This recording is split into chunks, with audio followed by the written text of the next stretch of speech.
Okay, this What's game your question? one. What's your question for him? Then? Just, what? That's probably my main one. Like, what was that? Because, dude, okay, this. But not him to like game Faker one? what was that way.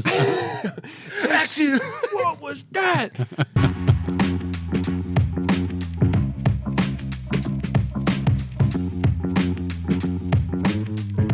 Hello and welcome back to The Dive, driven by Kia Season 10, episode number 12. 12 is actually my lucky number. Did you guys know that? No, I didn't. Why? I think you just made it up.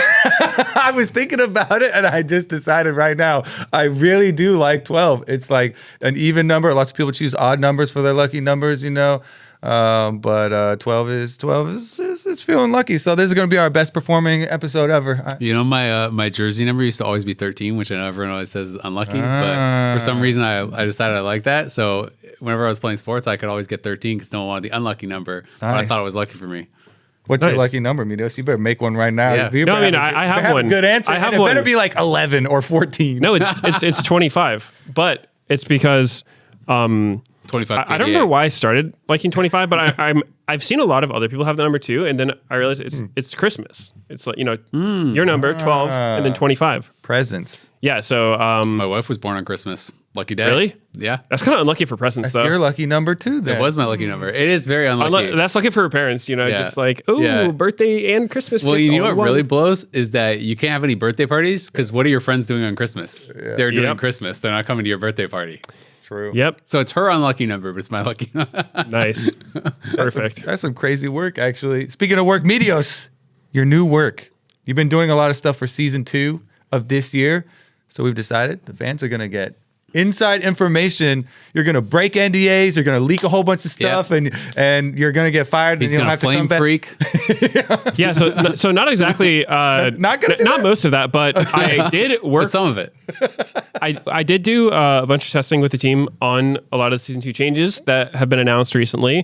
Frox sent today's tweet, and there's a bunch of new cool, exciting stuff coming out. Yeah. And some of the stuff that I personally worked on was they're trying to open up more alternate builds for champions. So I love that. Yeah, it's kind of fun to work on because when you're trying to, designers make the numbers and then we test them, and there's not a lot of data you can look at for the past of, how good is AP Xin Zhao? It's like, well, I've seen Lorelo play it on stream before. I don't know if that counts too much. It does not. So yeah, it's been a lot of fun just testing the stuff up and just doing a lot of the what's called static testing, where you make a Google sheet and you just input all these numbers and stuff. So it's been a lot of that, and I think the most exciting thing coming in season 2, at least from what I've seen people tweeting about, is the static Shiv change. Yeah. And adding Dusk and Dawn with it or something. I saw a lot of people. Cooking stuff. So the other one, Cyclosword. Right. So Cyclosword is another cool one because the item is just getting fully reworked. So Opportunity is getting removed because it's kind of like a niche item. It's mostly just there for Jace to Shock Blast one-shot you with it. And luckily for him, the new Cyclosword is still going to do that. It's basically, it has the Opportunities effect in it. It doesn't have the move speed anymore, but it's going to have percent current health, damage on the proc, and then it gives you lethality when you hit people. And that's going to be an energized effect. So, and then it also has the addition of your spells can trigger energized effects now. So, for Jace, for instance, if you're running Fleet on him and you Shock Blast somebody from super far away, it would trigger Fleet, which, doesn't do that much. But then people are trying to cook Trigger with Shiv and stuff. Yeah, so Shiv is getting changed to be an energized effect as well. And when it procs the Chain Lightning, that lightning is going to do on-hit effects. So there's some pretty goofy stuff you can do with the items. Granted, I don't think there's going to be any champions that's this is going to break them and be the most OP thing in the game. Because, Voltaic is a lethality item, and Shiv it has AD, AP, and attack speed on it. So it's mostly for on-hit users. So there's not a lot of lethality on-hit users, but I did see some funny clips of Kaisa with Dusk and Dawn, Cyclosword, and Static Shiv. You can proc your she was passive. just fully W. proccing her passive from 1W. 1W. Yeah, so I think there'll be some fun stuff opening up. There's also I saw a clip of Master Yi, because his on-hit is that every auto attack takes 1 second off your Q. And late game, static Shiv can bounce to up to 7 different targets. So it could take 8 seconds off his Q if he gets a proc. So you're just going Q to Q, basically? Yeah. So that was actually something we tested, because when I saw it, I was like, that does seem like it could maybe be, Problem? that could be a problem. But what I found from testing is that his initial Q applies on hits, but the static proc from that won't actually lower the Q cooldown itself. So it's only like, you're queuing someone and then you have to attack enough for another energized effect. And then there has to be enough people near them to bounce to all them to get the reduction. And then we were sitting there talking about it. It's like, if you're hitting people that many times, aren't you usually just killing them and getting resets anyway? Yeah. So I think it probably if there are 5 people grouped around you and you get 10 auto attacks to reset your static Shiv, there's something going wrong. Yeah, and I was even doing some tests, like, best case scenario for Yi, I was testing, like a bunch of items attacking. It was like around 9 autos to get a Q reset. And with static, it was to like 4 or 5 if it's bouncing to everyone. So it's like, it could, I think it could lead to some funny clips, but I don't think it's going to be game breaking. Yeah. But I with all this stuff, it's super new. So, maybe I'm wrong. Maybe it is game breaking. Yeah, but some people think those are funny clips. If you're on the receiving end, it's not so funny if there's this super high damage guy that's just invulnerable, untargetable all the time. And it's like, how do we swat the fly? Like, well, okay, so here's a fun one for you and me, actually. Yeah. Have you seen Volibear with it? No, but I can imagine Right, already. so with Volibear, it'll either instantly stack your whole passive, because if it hits 5 targets, or if your passive's already going and then you trigger static, it'll create a new chain lightning from each of those people. So it'll like, Oh my God. it'll do like a giga zap, which looks really cool. And if you're AP Volibear and you somehow get like the perfect situation, that could actually be pretty crazy. Granted, I think it's going to be pretty niche, but I'm looking forward to see some cool highlights from stuff. Those are the fun things about League, new items and testing fun interactions and weird stuff. I especially like active items, but I know we've kind of moved more away from those because apparently most players don't. Yeah, the reason they move away from it is because most players don't actually remember to use them, which is kind of crazy, and then you have a balance problem. But yeah, I mean it's interesting. I feel like it's partially, this is kind of maybe gonna get a little bit off topic, but it reminds, like, the issue with League having item builds become so homogenous, I think is somewhat to do with just like the natural evolution of the game, somewhat to do with balance, but I think it's also a lot to do with the rise in popularity of like analytics websites, like whether it's like Lawlytics, or I know people use third-party apps and stuff that tell them the builds. I know there's a whole bunch of different sites that are all kind of the same thing, and then people will just default to building what the guide tells them every time, and if you aren't doing that, your teammates maybe are going to flame you because you're not doing the meta build or whatever, right? But I do really miss having more variance in builds. And I think, it's cool when people are bringing in these opportunities for there to be, some alternate builds that can work. But I do wonder if it's ever actually going to get back there unless they go like the TFT route where they just like cut off data access. And they made it with TFT where it's like augment stats and stuff were so out of control where everyone was just, even all the pros and streamers, as soon as they get augment choices, they're just searching, all right, what's the highest average win rate? Oh, I already have this augment. What if I add this augment? What if I have this carry? Which is going to, and then they're just like not even thinking, they're just clicking, right? And I feel like League in some ways is like that. You don't want it to feel too overcomplicated or too overwhelming that like, it's impossible to know what to buy or whatever. But I do like when there is some ability for different types of builds to be more effective depending on the game, and for you to feel kind of clever if you're like, oh, like this build's actually really good in this spot. Like I can play this off meta build here. It's going to be great in this game or whatever. So it's cool that you guys are working on that. And I mean, as far as the Shiv thing, I immediately thought for a lot of these edge cases, it's like, well, yeah, if you build these weird items that don't work together, you get this crazy thing. I was just thinking about it more from a champion that I like playing that already does this build that's really going to be really good on, which is Senna. And it's like, if you're going like Shiv into Dusk and Dawn for 80 carry Senna is like relatively popular now. People are already kind of doing that sort of style. And with Dusk and Dawn procs, you can get the insta soul pull with 1Q, right? So it's like, in theory, I guess, if you Q and it Shiv bounces, are you just pulling souls and proccing your passive from like 5 people if they're grouped? Because I think it will be pretty good in Senna. Yeah. I think she's one of the ones that it'll be strong on. that's what I was thinking. It's like a champion that already builds it, that already fits that play pattern and benefits from the on hit. Like those are the use cases where I see this could actually be really strong and not necessarily be, oh my God, crazy game breaking one shot, but like push a champion further into the meta. Yeah, I mean, I really like the second part of the thing that you're working on, where you're talking about, adding alternate avenues also. Because if you're making one thing stronger on the champion, like one particular build, then we will just have this whole discussion that we had on Volibear last time when they were like, oh, he's just gonna have to rely on Dusk and Dawn, and that's gonna be the thing. But so that's why I like, having more options. When you said you were working on the APs in, and Well, yeah, I've been testing it. I'm not a designer. Like I don't make any of the changes to the games, but we do a lot of testing for the changes that designers want to do, and then we get feedback. So for a lot of the stuff, like we did get feedback, and numbers were tweaked to hopefully be in the most balanced state we can try to have them in.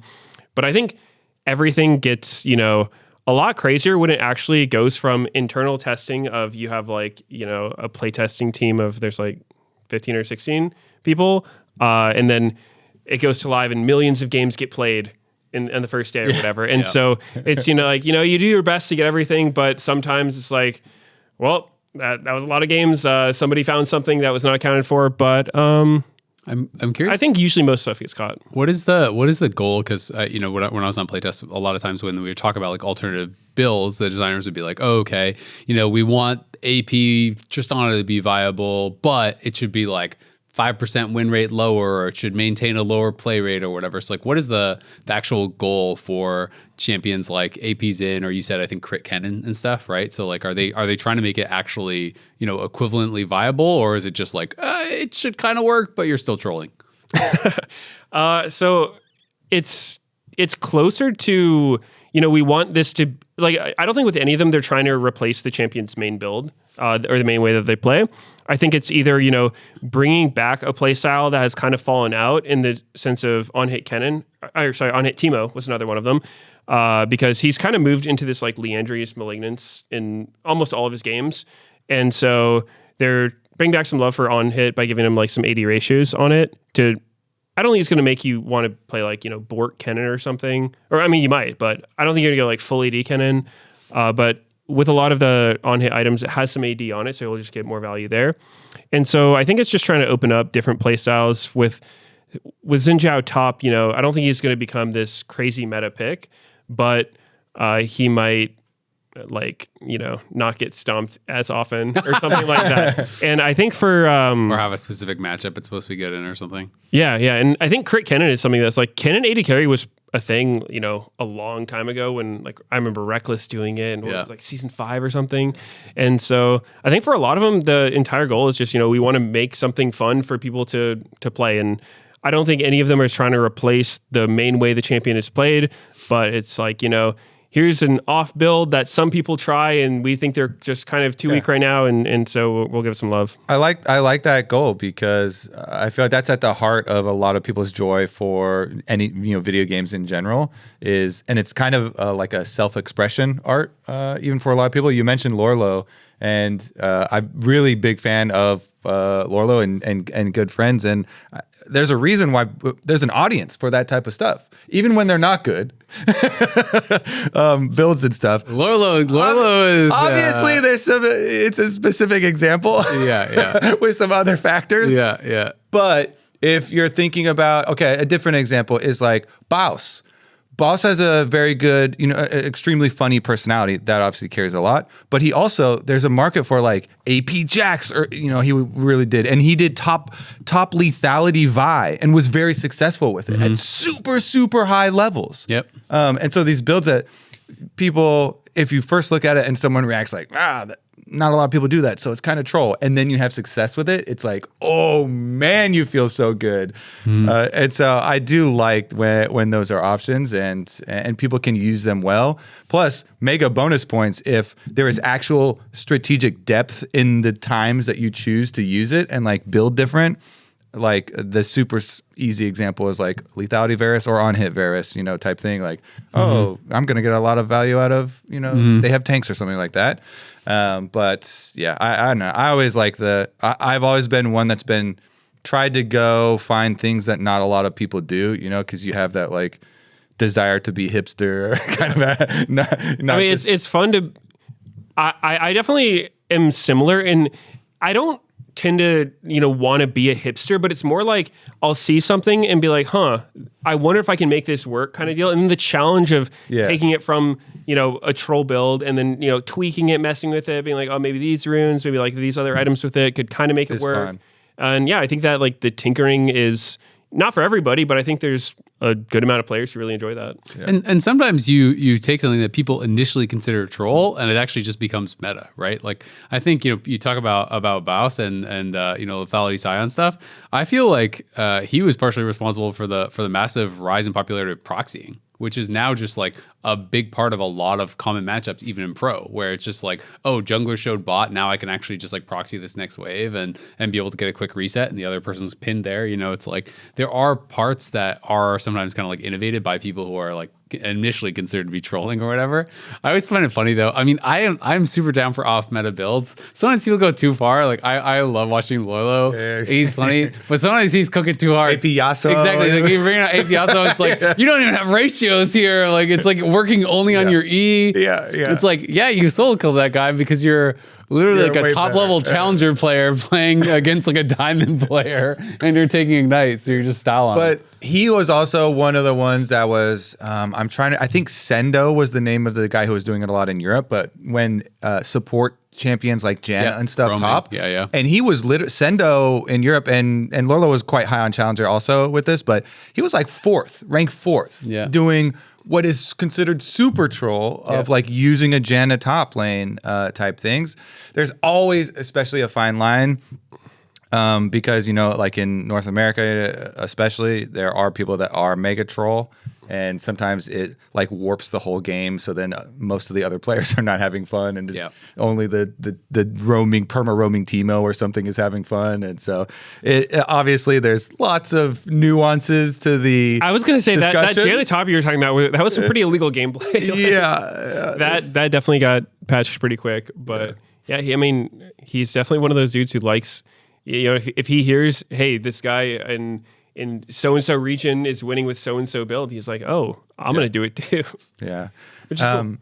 Go ahead. Finish. No, I was just going to say, like, it's cool that, people, it's fun to try new stuff. Yeah. Why not? The top of Challenger, by the way, is going to have drastic changes. And a lot of people in Apex tiers are very excited for this news. It was officially released that we are resetting the Apex tiers. That means Masters and above. And I'm like, well, thank goodness, because I didn't play a lot at the beginning. And so I'm like at the bottom of Masters looking up at like thousands and thousands of LP that you have to climb to You're only 36,000 LP away from GM. Yeah, exactly. I'm like, like it was like 2 years ago or whatever I got it. When I got it, I was like 600 or in 50 LP or something like that. And now it's like, I don't know, if you could look up what GM is cut off right now is for NA. I think it's like 15 or 1600. It's well over 1,000. It's around 1600. Yeah. That's just like, or like to get into Challenger from GM, it's around 1600. It's just so much. And there's been an ongoing discussion for several weeks now, months even, about what happened with the LP changes this split and how it caused this kind of ballooning of the Apex tiers. So I'm actually quite excited for this. I haven't even seen very many people be angry at it. Even people that are currently like hoarding tons of LP. Some of them are like, I climbed all the way up here, but I feel like even a lot of them are like, you know what, stuff was getting ridiculous. So yeah. Well, don't worry about that, because I'm sure that when the reset happens, you'll get plenty of complaining, because, one cost to it that they even have said in the post and when they were asking people about it, because this was something that was actually, all the Apex players were polled. This wasn't something that Riot just was like, we're just going to do this. Mm-hmm. It was very much a community decision where a lot of the Apex players, like, it's not every single region. It's not going to affect Korea because they don't have duo queue. And not China as well, right? I'm not positive on that, but I know for sure it's not Korea. EU and NA for sure, though. Yep. I saw we're on the list. Yep. And so there's definitely like a lot of changes they made by like allowing duo queue in like Challenger in the first place, which then it just made like really weird stuff happen with MMR, which is why it was like, everyone was getting huge gains in the beginning. And then like at the, drop of a hat, you were getting horrible losses all the time. And I was playing through all of it and it felt really bad to queue up. And it's like, nothing has changed. I still have a 60% win rate, but I'm gaining like 12 LP and losing 28 for something that's totally outside my control. So I think there was a lot of turbulence in the beginning of the season. So I get why people want to reset the ladder. I think that, I don't know if we've had a full MMR reset like this before, because I don't actually know how they do it. But this is just going to be like everybody that's master and above is going to go down to not only just 0 LP master, but also full MMR reset. And one thing to that MMR yes. of 0. Not 0. Down to 0. Yeah, not to 0. That happened one time too with Core JJ. Yeah, Core JJ I've done that with a few people. Core JJ got reset all the way to 0 iron. Yeah. Yep. Yeah. I remember that one. Yeah, so I think that we'll see plenty of tweets and posts of people being very upset about like, why am I on a team with, all first-time Masters players up against 5 rank 1 challengers? And it's like, that's how it works. Because we reset. Because like none of your past MMR will matter at all. And one thing that I think is actually, it's good and bad, but part of the reason that the LP values got so high before this reset is there's actually just a massive difference in the MMR between like the rank 1 challenger player and the like bottom of challenger. That is a huge gap. It's not like every challenger is built the same. And that's always the case for like every ladder system because, the best players are really just that good. And so you have people like Viper who is probably just going to win the game against a Masters player like 90% of the time. And in a game like League, it's crazy that you can have so much influence from, it's a 10 person game and one person can have that much influence. So, the MR for the best players does end up getting like really, really high. So I kind of like that the LP reflects that personally. But they're also doing another change where instead of the average being 20 per game, it's going to be 30. And so I think that'll help a little bit with the like people feeling like, okay, I haven't played this season. I'm 0 LP Masters and rank 1's 3K. It's going to take forever to get there. And it'll still take a while to get there, but it'll be a little bit faster. What would you feel like, because personally, and I don't know if this is from my perspective, especially being like playing from the very beginning of League and being in a time where at the beginning, it literally was just MMR and you could see clearly the MMR is your matchmaking and like, this is who's better than who, and it was a number. And then they added over the top this LP system and ranks, and which is cool, and it's a motivational tool, and it makes tons of sense if you're making a game and you want people to play this game and feel the reward and these cool things about leveling up and diamond and gold and all those types of things. But I have had in the back of my mind like this kind of mask over MMR does cause more issues and problems, and they do things like LP protected and other things about changing LPs without changing the MMR, and so it always feels kind of fake when there's like, oh, you got bonus or you got negative when your MMR is unaffected by one of these cosmetic basically changes.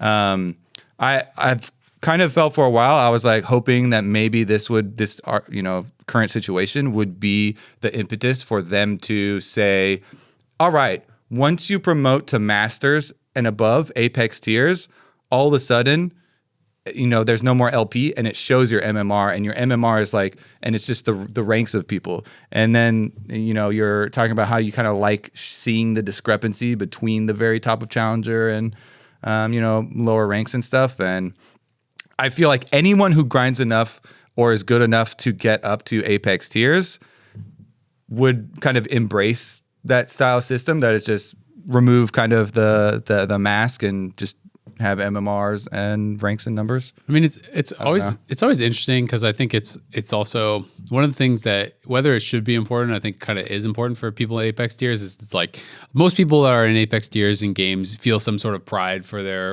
accomplishment or their level or whatever, and so I think partially people like to be able to compare like apples to apples, like, oh, this was my peak, that was your peak. And that stuff can be harder to compare if it's like now you change the system. I think it's part of the reason why people hated this current season, right? Where it's like, what is rank 1 right now? Like 3,500 LP or something even higher in NA maybe? Like I just checked, the top of GM is 1623 LP. That's still GM. And you guys know Cure, right? Like this guy who's a coach, he was a pro jungler. He's literally gotten Challenger every single season that has existed. And so he tweeted, though, within the last couple of days that he wasn't going to get Challenger this season because he just like basically didn't have enough time, I'm assuming. He had like a 70% win rate or something like that. And he was a couple hundred LP master. And it was just like, oh, I'm too old. I'm not going to do it this season, even with a 70-something% win rate. And my read on that was just, it's like, well, yeah, because Challenger is still like a 1,300 LP away. And it was just so funny seeing that you could be 1,600 LP or not even Challenger now. And in his post, he has his like OPGG history of Challenger every season. Yeah. In like season 8, he was like 500 LP and that was Challenger. For a lot of seasons, if you hit like 1K LP, that was insane. You were like rank 1 in some of those seasons or very close to the very, very top, right? And so I always feel bad when there is that change. Like, of course, you know, there's going to be variance based on the systems and what's changing, and not saying you should never change it, but it just feels bad in any game where it's like, oh, this was my peak. I reached it at this time. You know, maybe your peak is 600, but 600 could be like top 50 in some season. And 600 now is just like, you're like the lower part of Masters, right? So it feels like it devalues that in a lot of ways. I felt that at times with like WoW and other games that I've played and stuff as well, where it's like, oh, you get to the top of the thing, people are like, oh, what's your peak rating?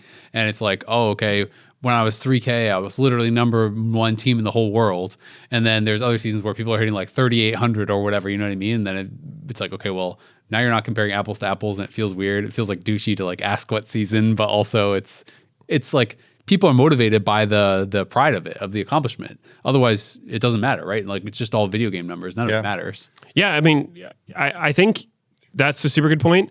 And I'm definitely not a designer. Like I have really no say in any of that stuff, but I kind of get why they did the LP thing, because it's twofold, because there is the competition, there is the, you know, you want to have like credibility to the ladder, you want to have ranked integrity and all that stuff. But then there's also just the human aspect of it. Like we're playing the game to have fun. And I'm not going to lie, even though like the Aegis doesn't affect your MMR, when I lose a game that felt like either, you know, the matchmaking was like so cooked, or like I played really well and I didn't feel like I deserved to lose, and then I see like I'm a priority roll -0, or like I win. I had a game like 2 days ago where the enemy team was almost all challengers and our team was like all GM, and I won and I got double LP afterwards, and I was like, nice, you know. It doesn't actually mean anything, but it's the dopamine, it feels good, right? And I get that's why they switched to the LP system, because it's like people want to just, you know, enjoy the game, and it's a way to like try to help people feel better about stuff. But obviously you don't want to stray too far away from like the ladder meaning something. So where do you guys stand on the whole perfect matchmaking, fast queue times? You know, because I'm fast queue times. This is it's a hard time. It's like a timer for me. So I do want fast queue times, but I would just like cut off the queue time as like, you know, whatever number of minutes, and then I'm like, now make it snappy. You know, I want it to start out like try and find the best possible game, obviously. Best possible 15 game. minutes in, throw some irons in the game, get it on its way. In the early seasons, we had queues that were hours long, and it was crazy. Like I would literally have to have another game to play. It was terrible. While I'm waiting. I played too much of that. I've spent so many hours of my life sitting in queue. I would never want to do that again. So I'm probably too much on the side of just like, get me in a game. I don't care. You know, as long as this person is, you know, somewhat passable. I really like the thing they did with autofill like parity, because I've been getting mid a lot lately, which is weird because I'm queuing jungle mid, and I usually do that to try to get jungle, but it's putting me mid. But it'll at least put me against other off-roll mid people, so that makes it a lot more fun, because it's like, I don't mind playing mid, but don't put me up against an LCS player. I'm just like going to solo lose the game. So they even have, I think there's a big distinction for me between secondary role and actual autofill of like none that are picked. So you're saying even with secondary role being given to you, it pairs you with another secondary role mid lane. Not always, but it will try to. So it'll definitely make an attempt to you know, not put you. Even though I had a lane versus like a 3K LP mid laner the other day when I was mid, and I was like, I'm about to get stomped. So not always the case, but I like that there's an effort because it's honestly pretty fun just going off roll against someone else, and it's like we both don't really know what we're doing, but we're just gonna see what happens. Like it's a good time. I think it's also a good skill to introduce into the game. In the beginning, it was basically like everyone had to like call their role and just like I'm mid, and then if someone else just took it, you're like, well, okay, I guess I'm autofill, and so you had to be good at autofill to some degree, some other roles. Yeah. But with all the good old days. Yeah. All the selection is good because you want to be able to play your main role. But then you become your other roles atrophy, and like I used to be like I had like some like normal arms of like I was a regular top laner and a regular mid laner and like a giga jungler. And then I became like, I've got a little T-Rex, like kind of a mid laner, gonna get stomped by anybody, and like kind of a top laner, gonna get like so. I've like stretched my arms back out with like flex Q and stuff, but I think that is always pretty funny when there could be huge discrepancies between someone's secondary role and another person's secondary role that always plays the same. Yeah, for sure. I mean, it's always interesting too in other games. I mean, it's so important in League because your teammates are directly affecting your experience, right? Where it's like you get someone who's 0 LP masters and they're laning against Viper and they're on your team. Well, Viper is going to have 20 kills and he's just going to come to your lane and one shot you even if you want it later, probably, right? But like in TFT or whatever, like when I'm playing TFT, I don't care at all if the people are like lower or higher or whatever. Like I just don't care. I just want the queue to pop instantly because it's like I get more LP if I beat a higher lobby, and if they're lower, I'll lose a bit more, but like it should be easier, right? So it just doesn't really affect you in that same way. So it's kind of interesting. And even in like solo games, unless it's like egregious where you're always playing people that are way better than you or whatever, then that it's not really that big deal. But League is unique in that way where it's like your teammates' failures multiply and become your like impossible deal, that you have to kind of solve. So I always find it interesting, but it's just funny because every season you see some group of pros posting their screenshots of like, oh, this matchmaking is horrible. Like, look at this game where they have all the LEC players and I have all these scrubs, right? And then you have in the same people like then are posting, oh, look at this hour queue time. And I'm like, you can't have it both ways. It's just not possible when you're talking about LCS and LEC players and LCK players. You're talking about the 0.0001% of players. Anything that high, there's only a handful of players that good. So if you literally want even matchmaking, you're basically saying you only want to play against the other LEC players or the other LCS players, and then you are waiting hours in queue. And that's just kind of how it is. So it's like, it's an interesting dynamic. Yeah. You're like, well, they're not on right now. So you're just waiting in queue until they decide until they turn on their computer. They want to play too. Yeah. It's actually pretty funny. Yeah, it is kind of crazy. We are going to take a quick break. But before we do, remember, tickets are live for all viewers. Check the link in the description. It's going to be at ASU's Mullet Arena. Finals. 2 days of high-stakes competition as the top 3 teams battle for the spring title and a chance to represent the LCS at MSI. I think that is June 13th, 14th, if I recall correctly. That's what's in my head, but it's not in there. But hopefully I said it right. That's my birthday. June 13th. Yeah. Hopefully we see you there. We'll be right back after this break. Dude, this lobby is kind of comfy. It feels different. If this is different, I like different. I'm staying right here. Are you guys serious? We're about to get into game. Emily, let us enjoy it. You guys need to lock in. Maybe this'll help.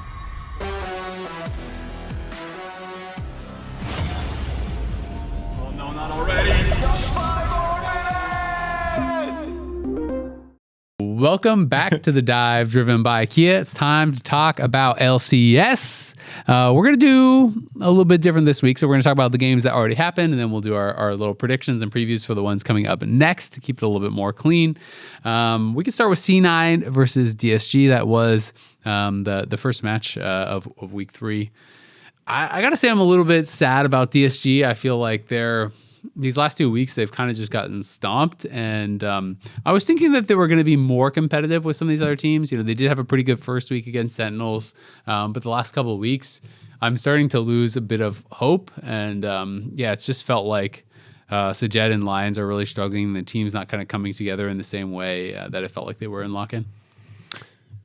Definitely. At the same time, I think it is kind of where people would expect this team from, like to be from a distance, right? Because it's a lot of young players, and you're going up against very experienced players. DSG is the guest slot, and so coming into this year, Sentinels kind of yoinked all their players, and so they had to rebuild. And so it's a new roster of, a lot of people are fairly inexperienced, and so I think it's kind of expected. It would be weird if C9 wasn't stomping them, but they did have a pretty good run last split with like Cryer coming in, and like they were doing very well with Kisno as well beforehand. So kind of a bummer that they're not doing well, but at the same time, I don't think it's that unexpected. I think, But that's why I also am kind of depressed, because at the beginning of lock-in, they upset those expectations.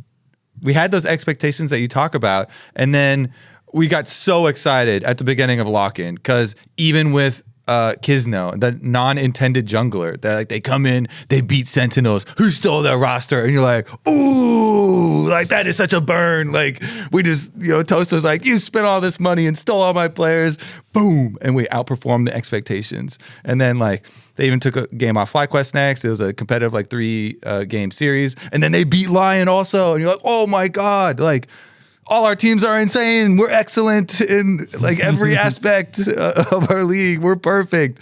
And then it has kind of come back to now those expectations. So I think if I hadn't felt that high at the beginning, then, I'd also be fine with it. But once I got a taste of, every team being competitive with the other teams, and having all these possibilities, I want to get back to that, because we have seen what this DSG roster can do versus really good teams. Yeah, and I want to see more than that. I do think lane phase, especially for bottom lane, it's been rough. It's been really rough, especially the MF Nautilus into Ashe Seraphine, because like Ashe Seraphine has just been so good lately, which I feel pretty good about seeing this lane pop off, because I don't know if it's been 1 or 2 years, but this is one of those lanes that like it would show up every now and then. Especially, I think Brazil was one of the first regions to pull it out. It would just show up randomly in tournaments and look really strong, because they have that synergy that is now being played to its fullest, where Seraphine gets the root and the stun of Ashe's slow, and they just kind of stat check you. It's a weird lane, because you would think, okay, they're playing these double immobile characters that just pick Blitzcrank, just pick Nautilus, but they kind of just stat check you.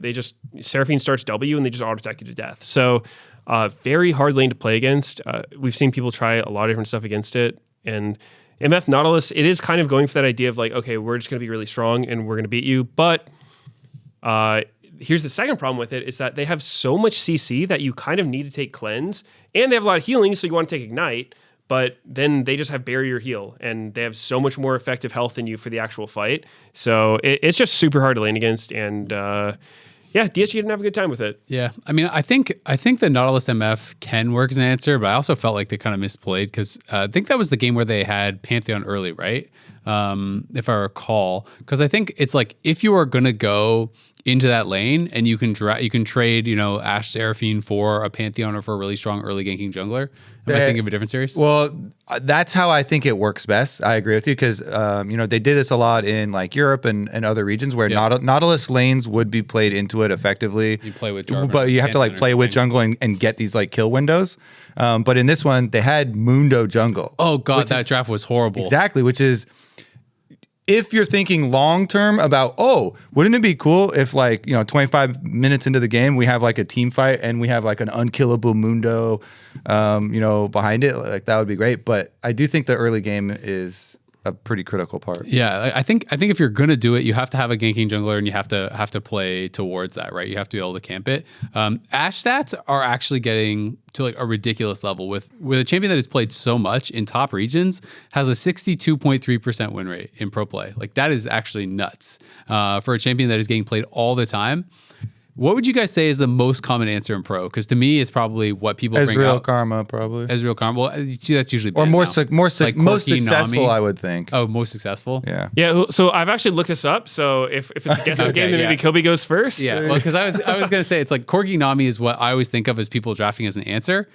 Ashe Seraphine, the win rate against Corki, 87.5% in pro and top regions. I believe like it. that is crazy. Versus Yunara, 75% win rate with an average of plus 19 CS at 15. It's like they are just stomping the lanes. I mean, the champions that is doing the best against it is Caitlyn, but it's only a handful of games. Caitlyn is winning most of the games. It's, Yeah. 4-1. Caitlyn Bard, Caitlyn Nico style stuff. Yep, and then Ezreal has a almost 53% win rate. Yeah, the against it as Ezreal well. Karma. I would assume Ezreal Karma is doing pretty well too. But it is really difficult to play against, and yeah, I mean I think I was thinking of a different game where it was a Pantheon trade for Ashe Seraphine. I can't remember which one that was. But yeah, that Mundo draft was, as soon as I saw that, I immediately thought they lost the game. Because I feel like if you're going to play Nautilus MF into that, the only way is with gank assist. Otherwise, you hook in and then Seraphine just presses W and then you just die as you're trying to walk away. Because you can't win 100-0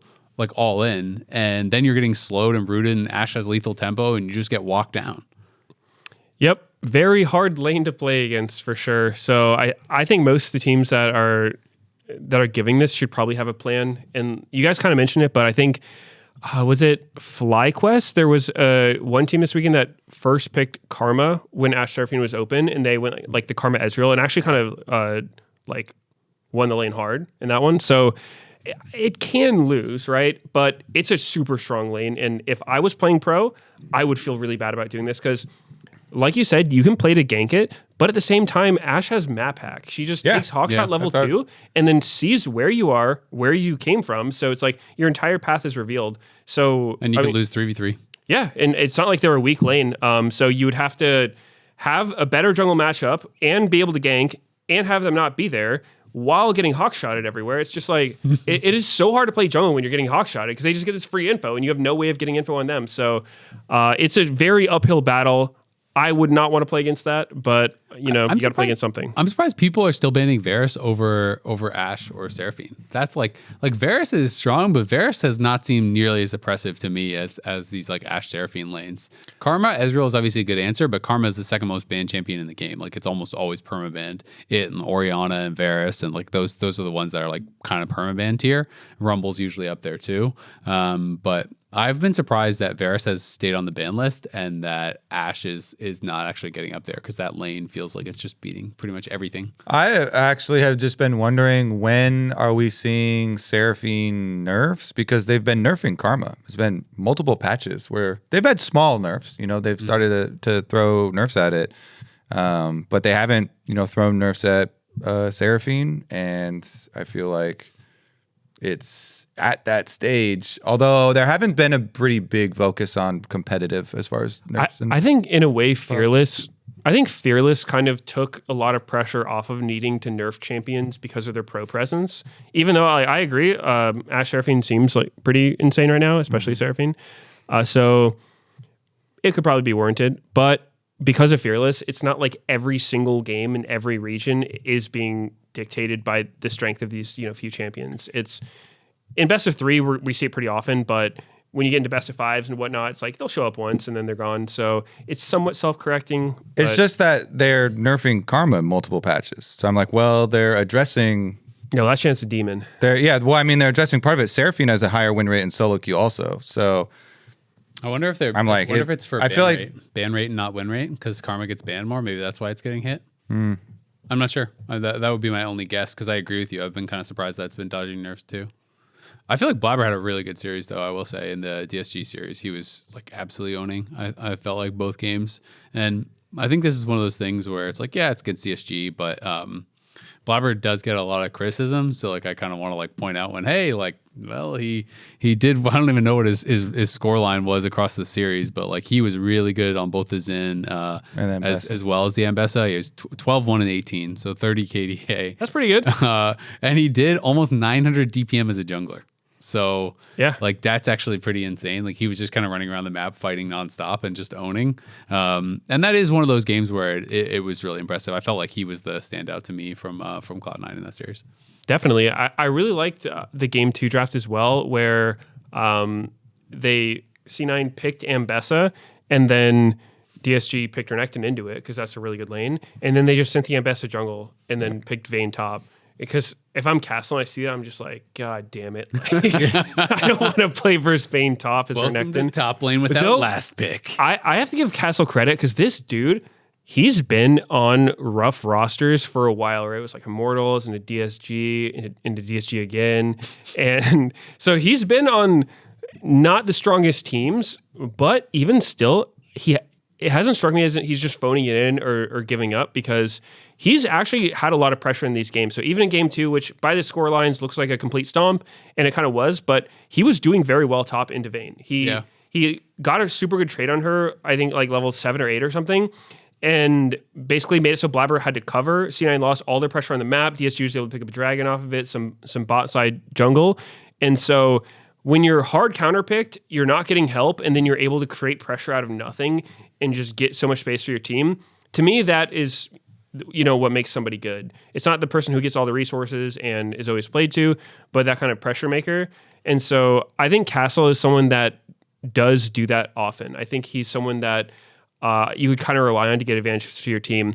He does also kind of have a tendency to get caught more than he probably should later on, but I think some of that can be chalked up to like their team's just losing so much, so you have to take less risks. vision and you have to take more risks. Yeah. Yep. So I think he's, to me, like the bright spot on this team. Yeah. I've been pretty impressed with him. Yeah, I'm hoping Cryo will look kind of more comfortable throughout the split, because that was one of the things too. He obviously wasn't there for a lot of lock-in, but when he was, he came in, looked pretty hot. Like his first series was that series that they beat LYON, if I recall, in lock-in, and I feel like he was looking really, really promising.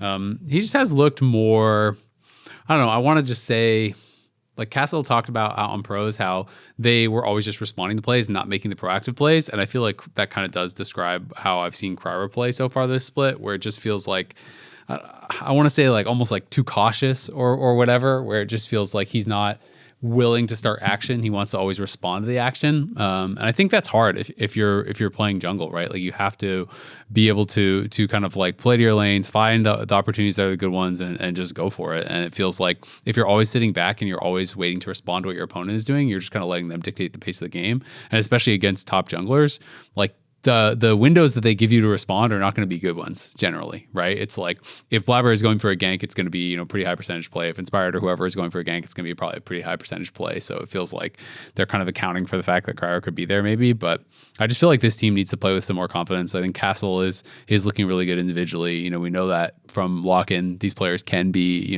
good individually, but it feels like they are kind of really lacking in confidence, and maybe that's just them getting pounded in scrims every week or something like that. So they're getting more and more cautious, but it just feels like you have to get some of that swagger back a bit and actually try to play a bit more aggressive.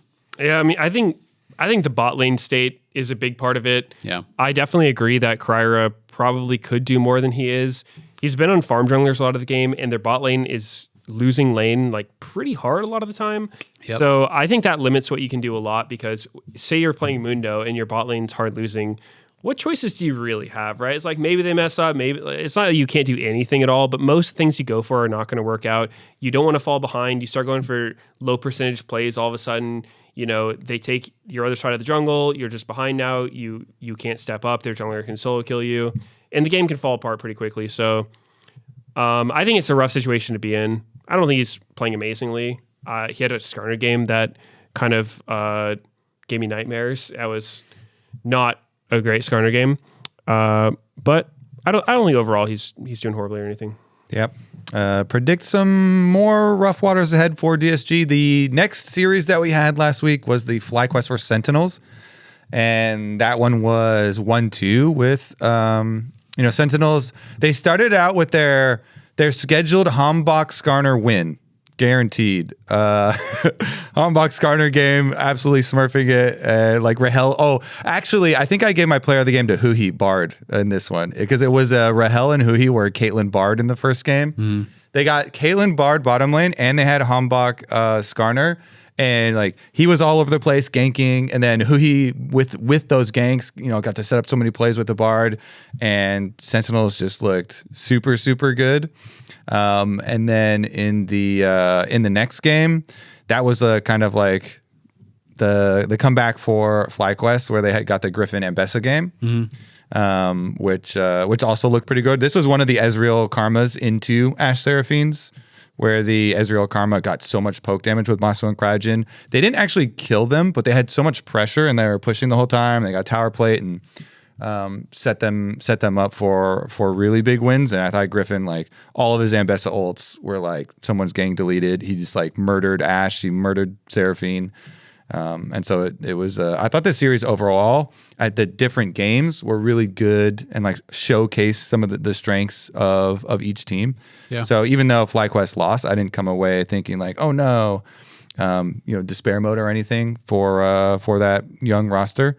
And, obviously also quite nice there for Sentinels. I did think the third game was hindered a bit. I know it's overstated that a lot of people hate Jhin, but Masu loves Jhin and he just keeps picking it, and it has not been the best for FlyQuest, even though he hits so many snipes and so many times during the game you're like, ooh, look at that deadly flourish, boom, ooh, he's like sniping people with the ultimate, and then someone turns to you and they ask him, oh, cool, so did they win the game? Mm-hmm.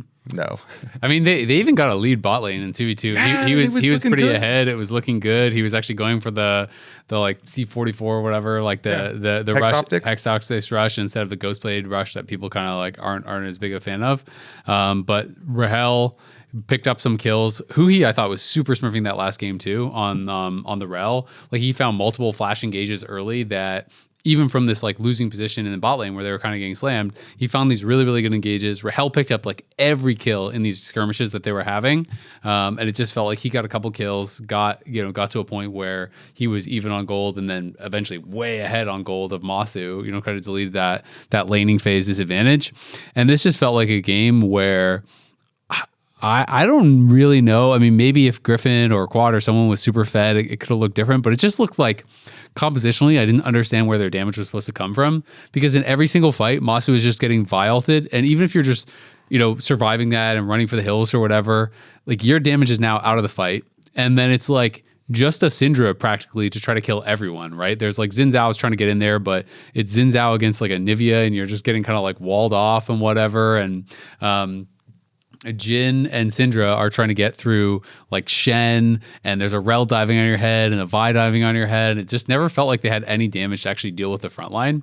Jhin, especially into Shen, always struggles because as long as the Shen is actually just timing your parry for the fourth shot, like that is such a large percentage of Jin's damage. That's really, really tough. But this one just felt like A, Sentinels played really well, but B, it just felt like they were too low on damage for your 2-threat comp to be 2 carries that are really vulnerable and not great at killing frontline. It seemed like you would have to be so far ahead for it to work. Yeah, I will say from the other side, Rahel was stressing me out so much watching this game. It felt like this guy was trying his absolute hardest to throw the game. He was in this just the most fed Kai'Sa, and he just kept trying to throw. He had several times this game where he barely got away with just a sliver of HP with a Shen ult coming in. There were so many times where I think FlyQuest was just, it was a torturous game for them. There was just, like coin flips that they were losing over and over and over on somebody getting away with 1 HP. So I didn't love the comp. Definitely not a big fan of Jhin. He seems kind of weak right now. But I think it was unlucky and damage elsewhere. Oh yeah. I mean, like Jhin and Syndra together with Sion, it's like, yeah, you need Xin Zhao to just be massive this game for the comp to function. But oh man, Rahel, like I was gonna say, bro, what are we doing? The most iconic Rahel one from that game to me was when they were super far ahead and they were sieging bottom. You remember? He just got his Seeker's arm guard. Yeah, it was like he wanted to use it instantly. Yeah, exactly. That's what I said during the guys too. I was like, oh, he really wanted to use that because he ults in between the whole enemy team, and he instantly has the Zonias and then flash out, and then they also use like Shed ult on him to keep him alive, and then he died. Still, he got Jhin ulted, and so I was like, well, that was one of the times where it actually was a throw. Yeah, and Jhin used the shutdown to get a Seeker's arm guard. Yeah, it was. I think the comp wasn't great, but Rahel, I think we could be a little cleaner. I kind of like when I see the AD carries like living on the edge, just because it's exciting, you know.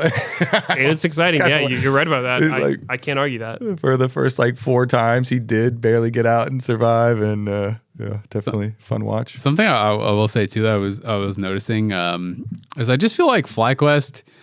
They hadn't been doing well with Geckos on tanks. Like when they're putting them on tanks, it never feels like they're actually like getting that big team fight out of them, or actually like playing effectively to the other side of the map and getting big advantages and scaling. And it's kind of like, I don't know. I mean, clearly FlyQuest had this big paradigm shift with Inspired and Bwipo leaving, and they used to play a lot more towards top side, and Bwipo would go with his weird counter picks, and Inspired would often be up there, and it would be more about top side of the map. And Masu is just like, okay, I'm just going to do nothing and scale and just try to get my farm and play. And Busio is roaming and whatever. And then now with Geckos up there and Masu and Cryogen, they're more the focus. And it feels like a number of times FlyQuest are putting Geckos on these tanks, and I was just thinking to myself, like, it never feels like it works. I was looking at the stats, like they've lost all 4 of their games with him on tanks. Like they haven't won a single game with him playing tanks. Obviously, that's not just on him or anything like that, but it doesn't feel like they are able to play that style effectively at all. And even just like compositionally when they're drafting, it feels like some of these games they're too low on damage when they do have him on a tank. Like they're 0-4 with him on tanks and 4-0 with him on carries so far this split.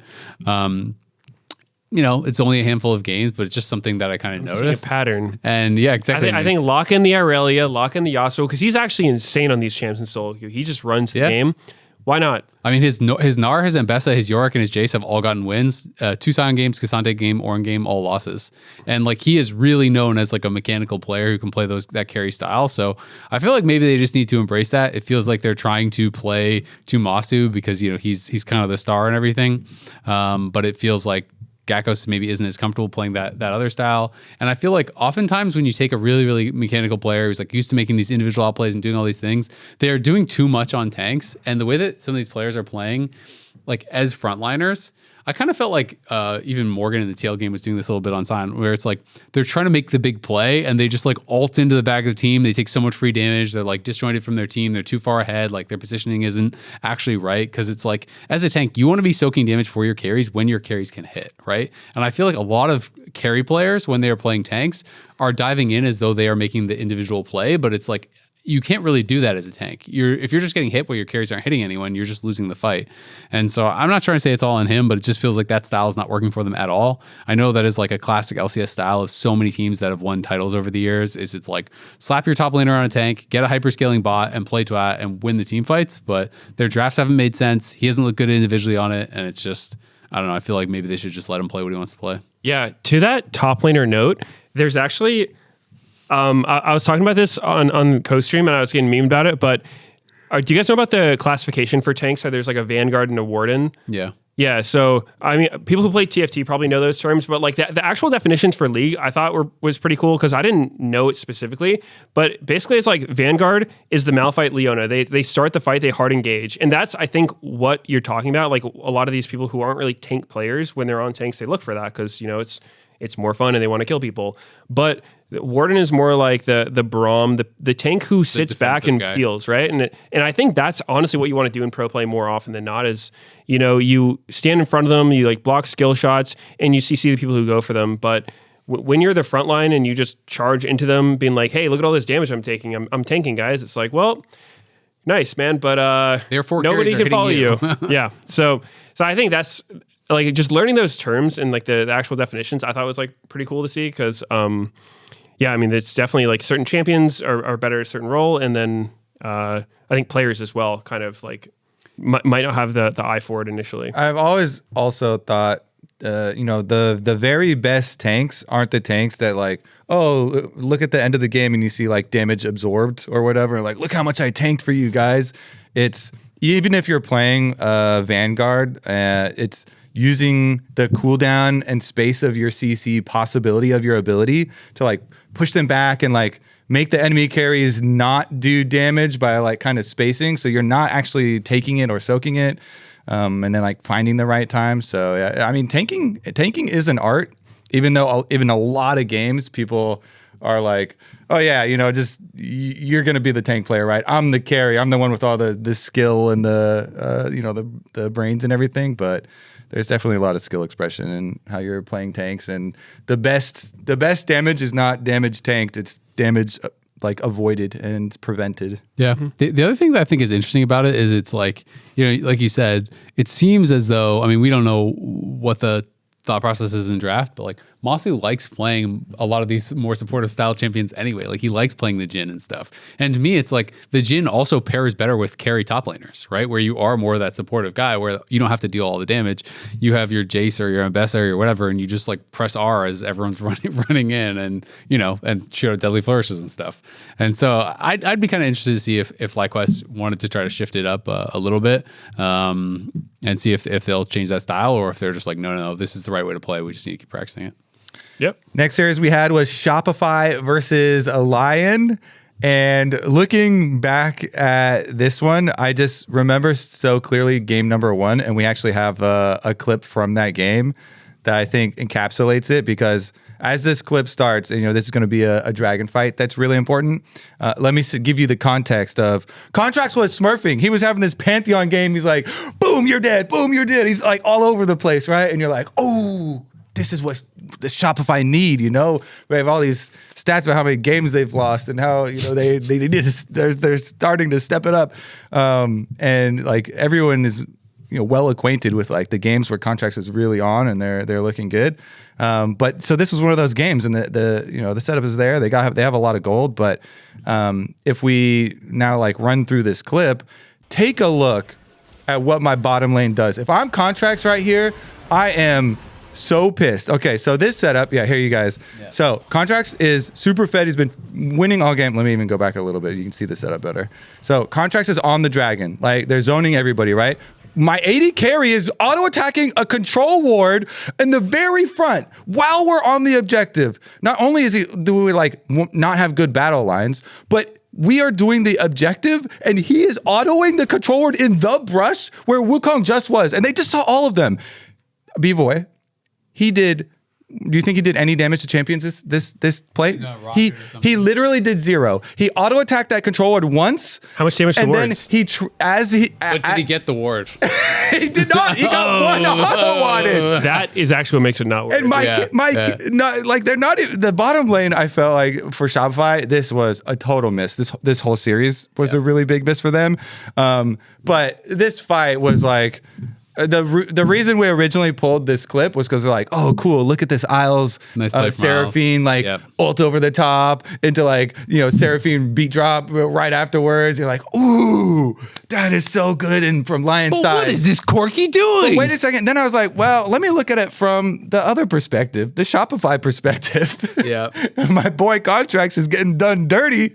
I felt like I was just like, oh no, man. I was like, we're doing the objective. Like my Corky is just in the enemy team autoing the control ward. And then after that, he flashes out. He gets like the Mikhail's and stuff. And he's like running away.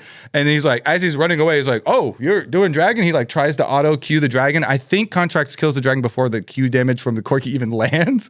So I don't know if he even got damage on the dragon either, but holy, I was just tilted for him in that one. So I just... That was tough. I mean, it's interesting because Shopify have a really good early game. Like they're averaging up over 1,100 gold at 15.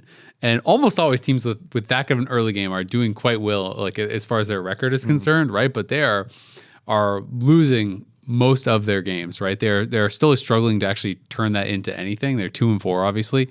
I felt like obviously there's team fights like that you can look at, huge individual mistakes. But I just thought even beyond that play, Shopify created a lead in this game by attacking side lanes, and this was this game where they had Rise as well, right? Yeah, they had the Pantheon Rise. They have this ability to move around the map and to like make plays towards bot. They had done that really well early. This was the game I was thinking of actually, the Pantheon trade for the Ashe Seraphine, and they attack bot lane. And they're able to punish it. They pull off this dive. They 4-man down there, use the Realm Warp, whatever, and they're like, great, we've attacked side lanes effectively. We've like found picks.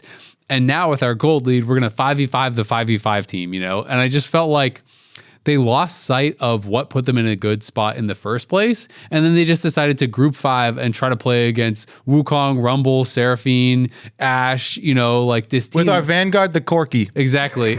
And with this team that is just like godlike in 5v5. And then they just rock up in 5v5. And every single 5v5, Isles is like 3-man charming them. They're all getting equalized. And there's a Wukong knocking them all up. And I'm just like, why didn't we just play towards side lanes with our giga-fed Pantheon? There's no 2v2 they can lose in the whole game. You have Ryze to play towards side. Pantheon was like 7-1. And then we just go into 5v5 where he's just perma-CC'd and can't even play the game anyway. And that was kind of like my frustration in this one. Obviously, horrible team fight from B-Boy. But I just felt like they lost sight of what they were supposed to do with their composition. And even though LYON was behind, their comp was so good at 5v5. You can't just walk straight at that comp and expect you're going to win fights.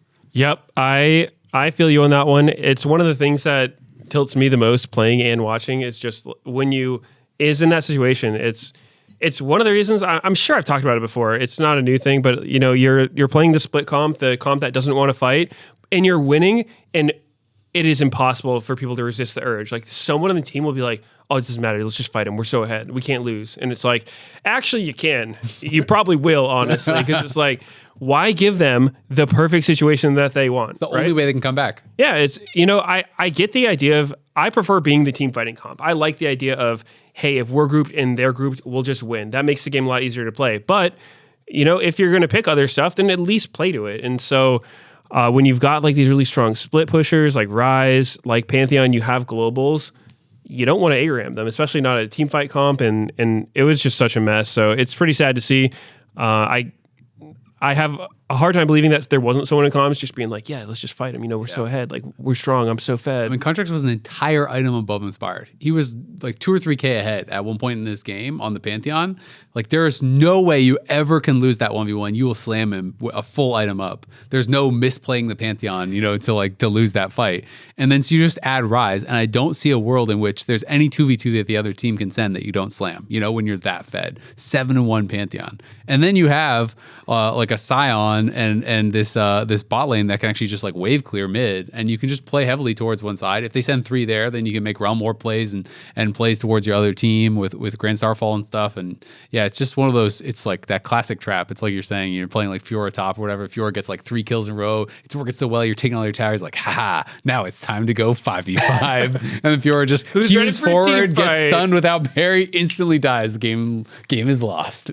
Yep. It is a sad one. I will say Contracts, that was one of those Contracts games. I feel like he has some of the highest highs of any jungler. And lately we haven't seen it as much as some other times, but like this was one of those Contracts games where he's just genuinely running around. Every single play is working. He's getting so many kills, and they lost. So that's super sad for him. That was the Poppy game though last week too. I feel like back-to-back weeks he had games like this where everything he did worked, and then they lost. And those are hard games, because I always feel like when I was, trying to climb and trying to play and trying to review my own games and stuff, and you're thinking about, those are the games that were the most confusing for me, where it's like everything I did worked. Was it just unlucky and my team sucks? Should I not have gone for those plays in the first place? Like, should I have been somewhere else on the map, and like this play wasn't even worth it, even though it worked? Those plays to me were always some of the most, like, those games were the most complex to actually know what to come away from, right? It's like, if I go in and I like take a 2v2 or whatever top, and we just like mis-execute and you lose, you're like, oh, I just need to play this better, or oh, like I can't win that thing, or oh, I should cross map. But like when everything you do works the whole game and then you lose, it's so hard to know what your takeaway was. At least I always feel that way. This is why League of Legends players flame their teammates. Yeah. That's what you turn to. I mean, I have 4 teammates, and there's only one of me. The odds are that they made more mistakes than I did. True.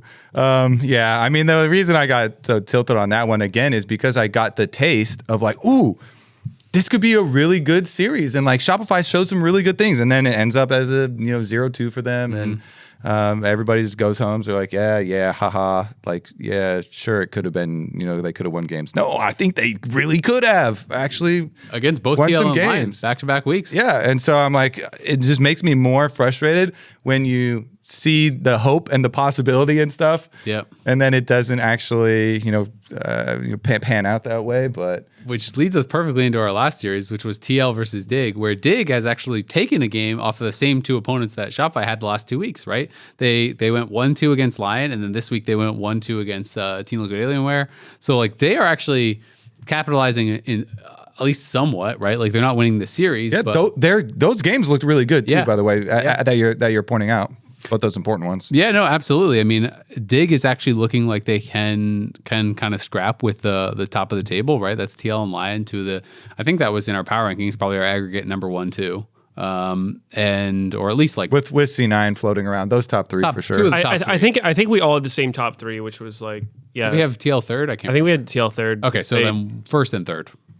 They almost missed playoffs and split 1. It would be crazy to put them number 1. Yeah. But I mean, Dignitas, I have some questions for XU. He's had some stinkers this split. I'm not an XU hater or anything. I like the dude, but man, okay, this What's game your question? 1, What's your question for him? Then? just what that's probably my main one. Like what was that? Because dude, okay, But not until This like game Faker, one- what was that way? what was that? Yeah. Okay. So this Nocturne game, when I was watching it, I was actually laughing my ass off because I think I have no stats for it other than pure vibes. This might have been the most Nocturne ults used in a game. Not successfully, but just used. He was just mashing this thing on cooldown. He ganked bot so many times this game, almost entirely unsuccessfully, but he did not stop. He just kept ganking bot over and over. I respect it. It was actually a comical game, and it only started working when Photon, who's winning his lane on weak side and is running all the way across the map to join the play to make it a 4-man instead of just a 3-man, that anything started happening. And so, yeah, I don't know. This one was just wild to watch. And then like, at the same time, Quid was like Quid was having a bad the biggest game for passenger ever on Aurora. It was just like he wasn't part of any of their winning plays, and he would just sometimes run in and die for fun. It was a funny game for sure.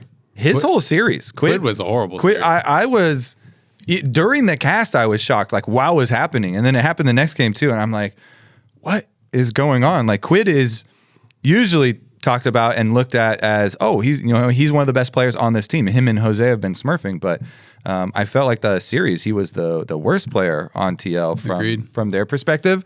That being said, TL were still able to win, and I think deserve the credit for like if one carry is underperforming, LYON stepped up in a huge way for them and had some massive carry games.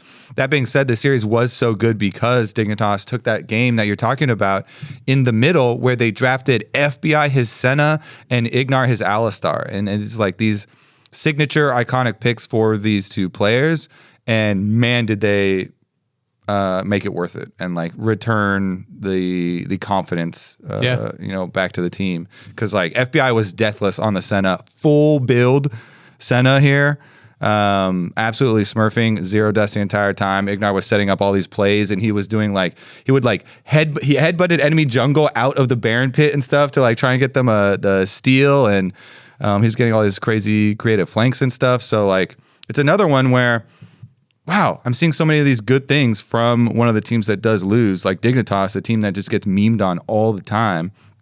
But this wasn't a case of just Photon, which has been the case for some of the other positive Dignitas games where you're just like, oh man, get Photon a team. He's putting in so much work, but the bottom lane absolutely smurfed that game too to get Dignitas the win. I will say, like Dignitas, it's crazy because like they have these couple wins, like against top level teams, right? They've gotten their games. It's when I talk about Shopify is the team with this like really good early game that only has the 2 wins, right? They're averaging up over 1,100 gold. Dignitas' early game is just catastrophically bad. It feels like most of their games, they're just out of it before anything happens, right? Like they're averaging down over 2,100 gold at 15. And so it is just so hard to actually have a realistic chance to win games when you're just down on average thousands of gold before a point in the game where you've even had a team fight, right? It's just like their lanes just need to be more stable. FBI I think had a really good game on that Senna, but like a lot of games their bot lane is getting blown out. XU I think is really struggling, and XU to me looks like by far and away the worst jungler in the league, which I think is really tough. Jungle feels super important right now. And I think this team just needs to find some way to stabilize their early games, because they clearly show some promise. Like in these wins, like they have some solid wins where it's like, okay, you're actually like pretty close in gold. You look like you can take some games. Like you look like you can actually scrap. But so many of their games are just instantly off the rails, it feels like, where everything goes wrong. Bot lane's dead, jungle's dead, mid lane's dead, everyone's dead. And it just feels like 3 minutes into the game, it's already over. So I feel like Dignitas has the ability, if they can actually clean up their early games, to be pretty competitive with some of the better teams. But that's the big question for me, is like, can they actually stabilize? Because their early games are just like catastrophically bad. Yeah, I mean, I remember Jat said it in one of his segments, which I liked. He basically just said XU needs to play better, which is kind of how I feel about this team. I don't necessarily think he's a bad player, but his performances as a split have not been good enough for sure. I think it's a lot of like just trying to do too much. He's had a lot of games where he's just like genuinely running around dying everywhere. I remember like 0-9 Skarner game that stuck out to me. I've been playing a lot of Skarner, so I kind of keep an eye out on the performances from Skarner players. So yeah, I think he just kind of needs to figure it out, or this team's gonna have a tough time getting wins. Yeah, TL the other side, obviously, you talked about it with Quid. LYON, this is the first time I felt like this split where I was like, damn, okay, LYON's back. Like he was kind of owning that series. I felt like he was kind of 1v9 in some of those games. He was playing crazy. And if TL can get it like all their players playing well at the same time, this team is going to be incredible. But that is the big question is, can they get to that point where, Morgan and Quid and LYON are all looking really good in each game? Because I think that they have such incredible individual talent, but it's just been weird that a lot of the season, like you said, has been about the soul lanes doing really well. And then as soon as the bot lane's doing really well, the soul lanes are struggling. So it's weird. They won the game again. They won the series again. TL keeps winning, but I guess they still haven't sold me to that, that have that super amount of confidence where it's like, yeah, like this is the team that was promised, Yeah, for sure. Let's look ahead then at their upcoming matchups. All 4 of our upcoming matchups. Let's start at the very beginning though. Honestly, let's start with the Team Liquid one, because that one is a banger. The Team Liquid versus Sentinels, that should be very competitive. Sentinels, I feel like, always gets underestimated because, people meme on the age of the team or like stealing a lot of the players from old Disguised or, whatever. But I have really liked what I've seen from Huhi especially. And Hambach has this like, Skarner needs to be banned now versus him. He is really smurfing on it. He's giving Meteos even a run for his money. His Skarner's pretty good. I like it. I feel like Hambach should not get Skarner anymore. Yeah, just ban it. Just ban it. Yeah. I feel like it's to the point where like basically all their wins are with him on Skarner. And whether or not you think it's like a meta champ, I think it's getting to that point where he, like 2 of the 3 games, he's just Giga Smurfing. And then the other game that they won was the one where he caught Sven and they were able to turn around that game. Like, yeah, they were winning most of the game, but still. So I feel like it's at the point where it's kind of like, okay, this is one of these champion pairings where you just shouldn't let him have it unless you have something that you think is like actually, oh, this like hard counters it. Haha, we baited Olaf, that matchup is not playable. There you go. I will say that one's really bad. I think Mundo is actually pretty good against Skarner as well, just because like Skarner can't actually ever E Mundo, and Mundo can just stand in front of Skarner, so he can't E anyone else. He goes run into him and pop off his passive. So I think those are, okay, I don't think Olaf's actually good in pro, but I think Mundo is pretty common and probably fine. Yeah, it'll be interesting. I mean, I don't see Jose as like a Mundo style player, so I doubt they'd bring it out. But I still feel like TL has been a lot more consistent. I think Sentinels really showed a good performance last week and who he was smurfing. But overall, I still favor TL pretty heavily. I think it would probably be 2-0, 2-1 TL.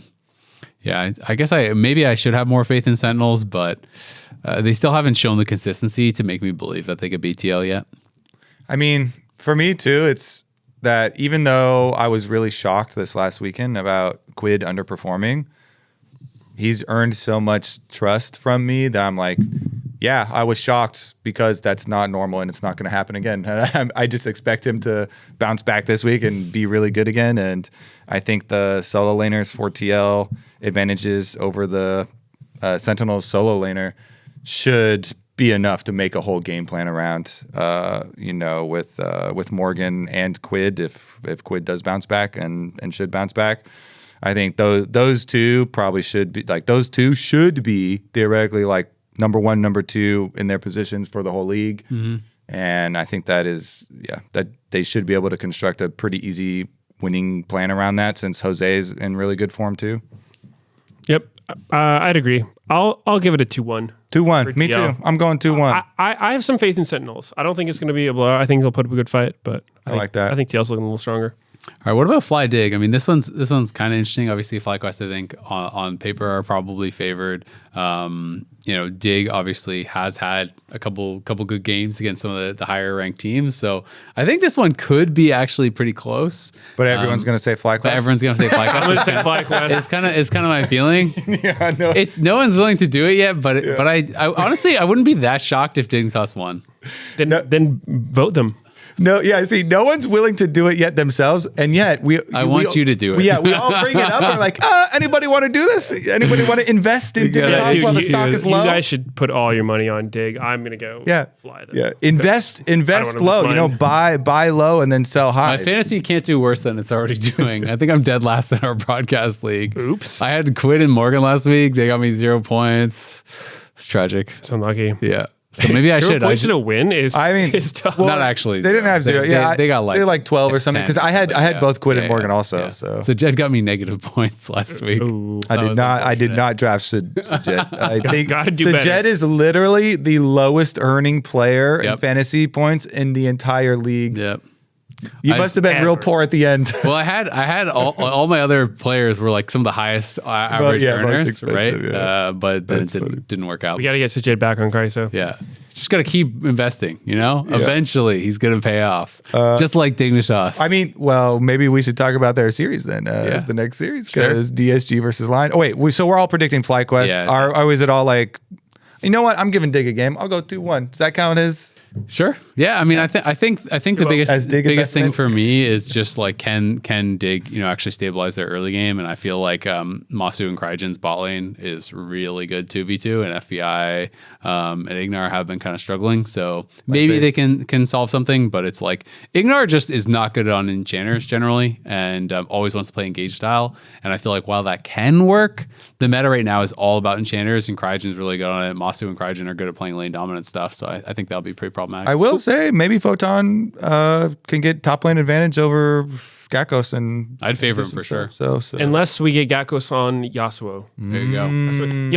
One thing I got to say though before the next one is Quad's Aurora performance last week was absolutely insane. First time, by the way, first career Aurora. That was so unreal because Quad's the guy he's like the Merc Tread guy, the tank build on everyone, just the hold it down and like kind of lose most of the time guy. But his Aurora was absolutely insane. Like the angles he was getting the kills on, it was so aggressive and precise. Like that was so cool to see from him. Yeah. I want to see more of that. Well, I love that too, especially when it's like some personal growth. You can tell, new direction. First career one, LYON versus DSG. That is who. You don't still have Sajid on your team, do you?